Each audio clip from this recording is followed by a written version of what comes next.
उसर पांगलोली बिरवाडी चणेरा मार्गाच्या रखडलेल्या कामाविरोधात चणेरा परिसरातील ग्रामस्थांनी तीव्र रास्ता रोको आंदोलन छेडलं। तब्बल 5 कोटी रुपयांचा निधी मंजूर होऊनही गेल्या 5 वर्षांपासून रस्त्याचे काम अपूर्ण असल्याने नागरिकांचा संताप उन्हावर झाला। चणेरा नाक्यावर रोहा मुरुड मार्गावर हे आंदोलन करण्यात आले। मात्र आंदोलनादरम्यान रुग्णवाहिका आणि इतर अत्यावश्यक सेवांच्या वाहनांना मार्ग मोकळा करून देण्यात आला। अश्वत्थामा ज्येष्ठ नागरिक संघाचे अध्यक्ष प्रकाश विचारे यांच्या नेतृत्वाखाली शेकडो ग्रामस्थ आणि विविध पक्षाचे कार्यकर्ते आंदोलनात सहभागी झाले होते।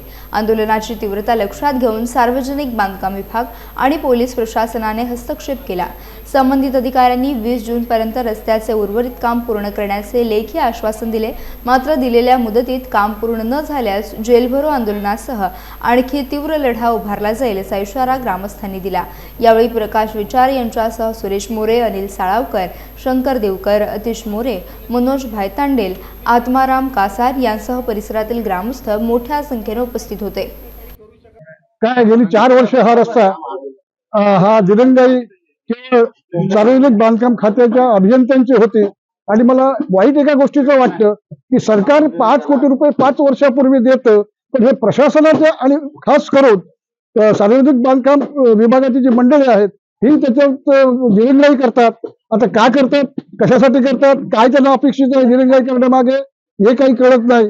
परंतु सरकारला याच्यामध्ये चांगली भूमिका असताना, पण सरकार पैसे देत असताना, निधी देत असताना प्रशासनातले खास करून सार्वजनिक बांधकाम विभागातले लोक पगार घेऊन जर अशी दिरंगाई करत असतील तर ही एक खेदजनक बाब आहे। ते असं होऊ नये अशी साधारणतः अपेक्षा आहे की सरकारमध्ये जेव्हा सरकारला तुम्ही बदनाम करता पगार घेऊन, हे होऊ नये असं माझं स्वतःचं मत आहे। आता रोहा पोलीस स्टेशनचे पोलीस निरीक्षक पाटील साहेबांनी जो काही निर्णय घेतलाय त्याच्याशी तुम्ही आता पाटील साहेबांनी चांगला समन्वय साधला।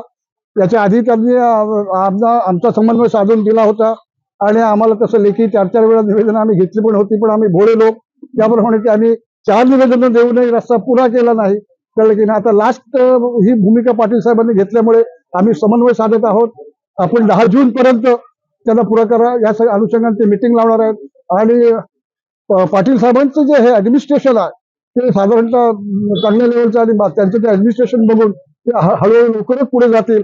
कारण मला पण थोडं प्रशासनाचं नॉलेज असल्यामुळे मी सांगू शकेन की कुशल अधिकारी कसा असावा हे आपण पाटील साहेबांकडून शिकावं।